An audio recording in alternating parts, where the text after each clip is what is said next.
When my daughter got home from a Christmas party at her grandparents' house, she was in tears. She looked upset as she quietly gave me a wrapped gift. "Look at this, Mom," she asked. "Why do I have to go through this?" I didn't know what to say. As soon as I opened the package, I knew it wasn't right. As a child, I instantly called the police to report what happened, which led to the gift giver's actions being made public and causing chaos. This event caused a lot of trouble in the family, and the person who did it had to deal with harsh results. I started a new job at age 34 after a rude comment from a previous boss. I am now 45 years old, and my younger husband works for the same company. At my current job, skills are more important than age or gender, and my husband, who was my boss at the time, was very supportive. We got married right away and now have a sweet fourth-grade daughter who loves to read and is kind to everyone. However, I don't get along well with my husband's sister. Even though I get along well with my in-laws, she doesn't like that I'm older than my husband and makes fun of how quickly we got married. It hurt to hear her say mean things about my age and the changes in my body from being pregnant, but I tried to keep my cool for my own peace of mind.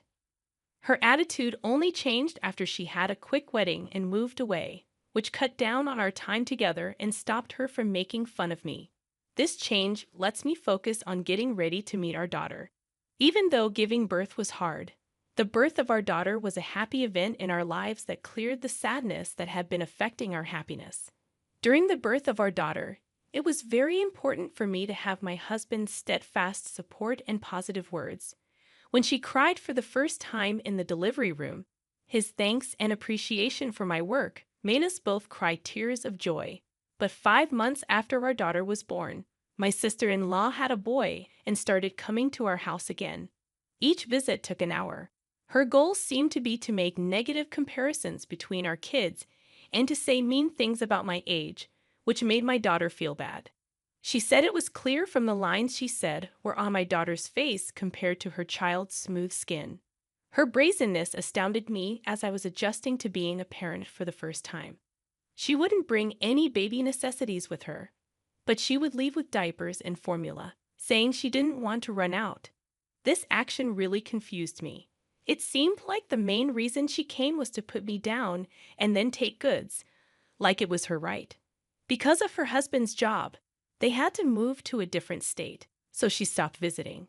This brought some peace for a short time, until our daughter started grade school and found out that her cousin was also there.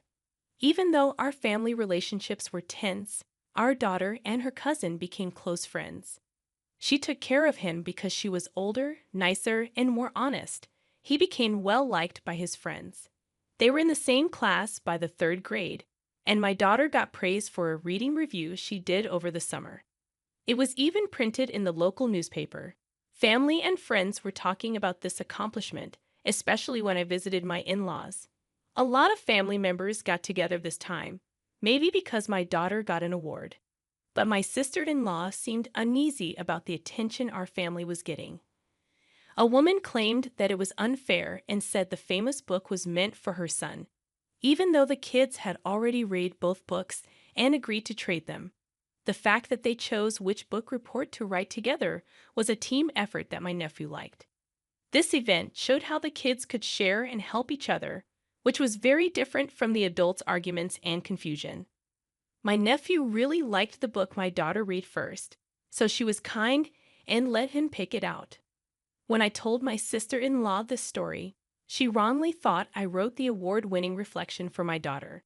She may have remembered that I liked writing books in college, which she probably got from my husband and didn't tell me. She was also spreading lies at school about me, saying that I had used my personal ties with the competition judges to give my daughter's entry an unfair edge. The spread of these false charges made my daughter so sad that she stopped enjoying reading, which she used to really enjoy. For me, this was the last blow. I couldn't stand to see her so down, both because of the lies being spread about me and because she was the target of mean-spirited rumors. I told my husband about his sister's mean behavior toward me for the first time since we got married before I did anything else. This included taking clothes meant for our daughter, saying mean things about my looks while I was pregnant, and comparing me to a sumo wrestler because she thought babies couldn't tell the difference between gender-specific clothes. My husband agreed that it was time to involve his parents because he was so angry about his sister's behavior. He insisted on telling my sister-in-law about the problem in person, so he went to her house with his parents. Her initial happiness at having her family visit out of the blue quickly turned to shock when my husband gave her a harsh warning. When she was called out, she got angry and blamed me for exposing her to her favorite brother. By making herself the victim, she was trying to avoid taking responsibility. At first, I returned her calls because I thought she was trying to make things right. But it turned out she was just venting her anger. In the end, I set her phone number to go straight to voicemail, so when she tried to call, I didn't answer. I thought at first that she had lost interest when the calls stopped after a few weeks. It turned out that wasn't the reason, though. My in-laws hosted their first ever children's Christmas party in December, which made me wonder why they chose that month. No matter what, my daughter was thrilled to be asked. She remembered the fun Christmas party she had in kindergarten and hoped for something similar at her elementary school, but they couldn't hold one because of their policy on religious events. I'd often wonder why people have to strictly follow faith traditions when Christmas has become a holiday that people all over the world love and celebrate in their own unique ways. I've been noticing that some parents are very careful to keep their faith in mind when they talk about their kids. My daughter and I have celebrated Christmas quietly at home for the past 2 years, choosing to enjoy the holiday in our own unique way. She really liked the gift swap, which was one of the best parts of our party. This year, my in-laws offered a straightforward budget of $11 for a gift exchange at their Christmas party. My daughter and I went on a little trip to a nearby huge shopping mall to look for the right gift. She finally chose one of her favorite picture books because she wanted to tell someone else about the story and how much it made her happy. On the day of the party, she left with the gift and went to my in-laws' house, which was only a short bus ride from our house. After telling my mother-in-law that she was coming, she offered to pick her up from the bus stop. Later, she called to let me know that my daughter had arrived safely, which temporarily eased my fears. But the peace didn't last long. After only 50 minutes, the sound of the front door opening on a weekday caught me off guard. My husband was at work, and I was working from home while my daughter was on winter break. The scene I saw when I got there broke my heart. My daughter crying by the door. She gave me a gift-wrapped bag that looked like the things inside would make sense of everything. I found a scary card written in red ink inside the bag, along with a newspaper with her reading reflection torn into pieces. The card warned us not to be too cocky, or we might end up like the mutilated stuffed animal inside the bag, which was cut up and stained with red ink to look like blood.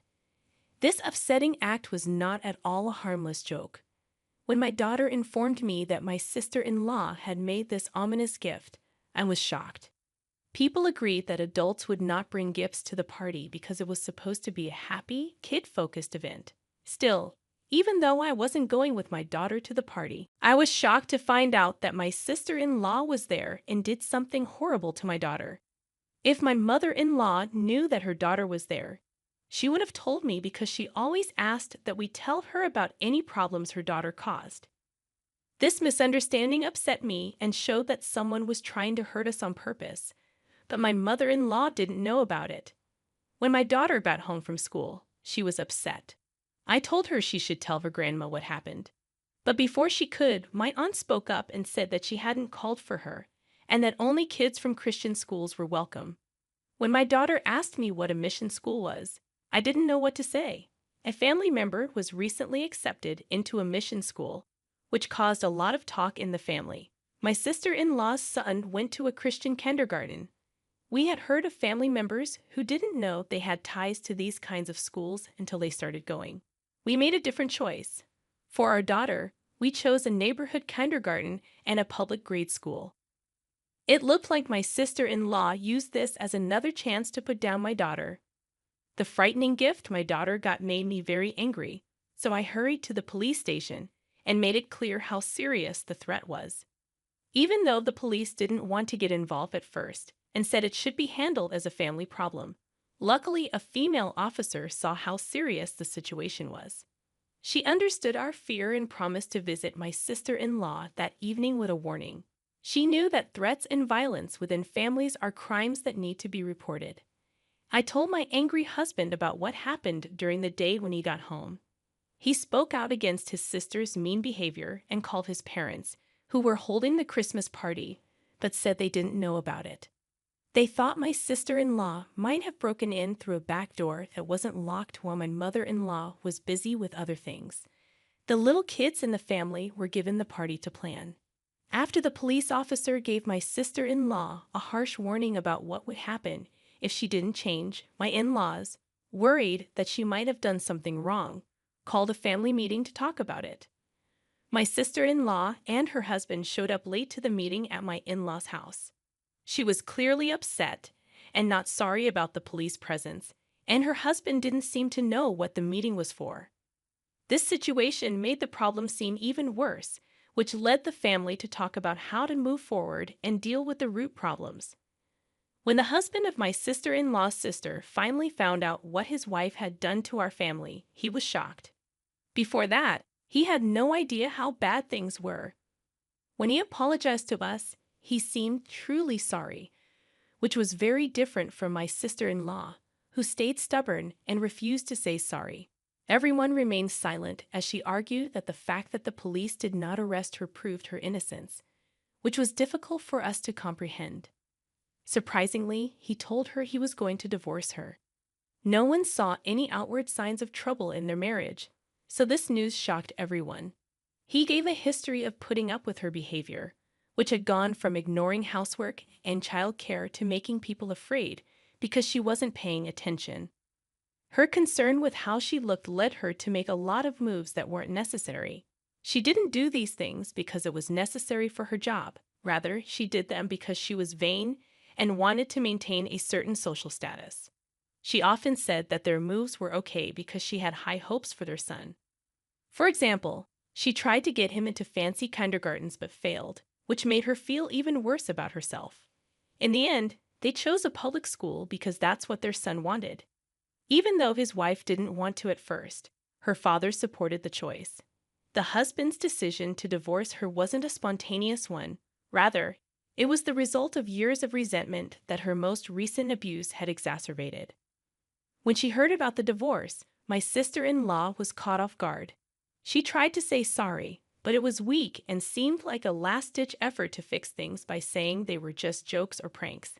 But her actions, especially the mean message she sent to a child, were too serious to be laughed off. This kind of behavior, which could make even adults scared, was unacceptable and showed how trust had been broken in the family forever. I talked to her about it and pointed out how different her actions were from what a caring mom would do. I told her, just because you're a parent doesn't mean you automatically have parental instincts. I meant to show that her behavior was very different from what someone in that job should do. When my husband saw her crying, he told her very clearly that crying wasn't going to help. She shouldn't think that pity will make people forgive her, especially since she is old. She kept crying even though she didn't do anything wrong and wondered why she was being blamed. She even said that the family didn't like me because I was married to her brother, which made it sound like the problem was with me being older than her. The fact that she didn't understand how bad her actions were left us all speechless. My husband was especially shocked that she didn't get it.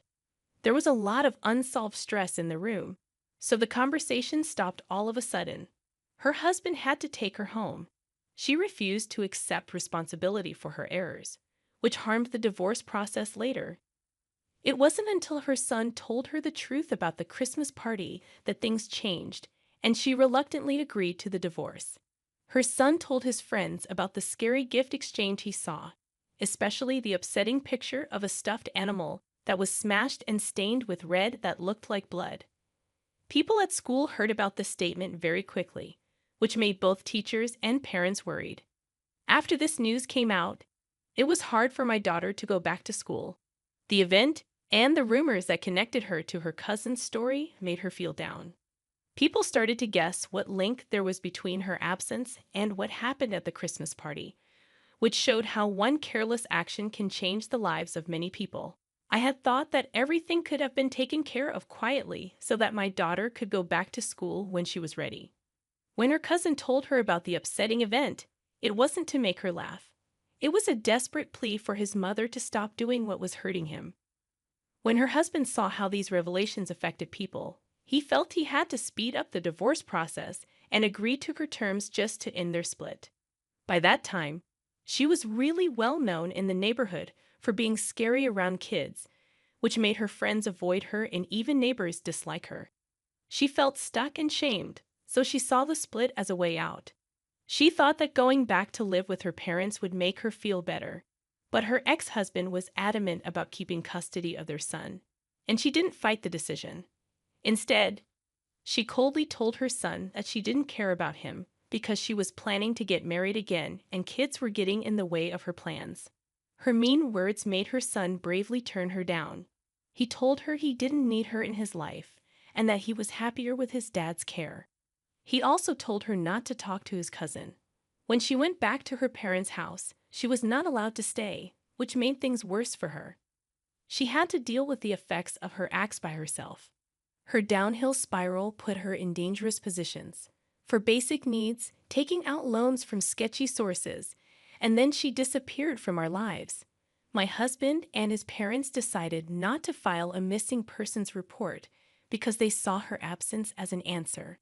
After that, my daughter got the courage to go back to school, where her cousin is still there to support her and promised to look out for her.